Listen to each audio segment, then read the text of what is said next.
Today we celebrate the first glorious anniversary of the information purification directives. We have created, for the first time in all history, a garden of pure ideology, where each worker may bloom, secure from the pests of vain contradictory thoughts.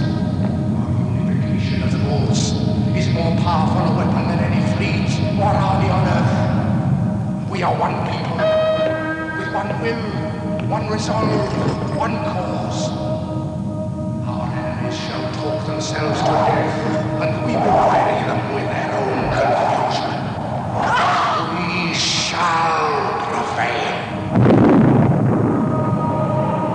On January 24th, Apple Computer will introduce Macintosh. And you'll see why 1984 won't be like 1984.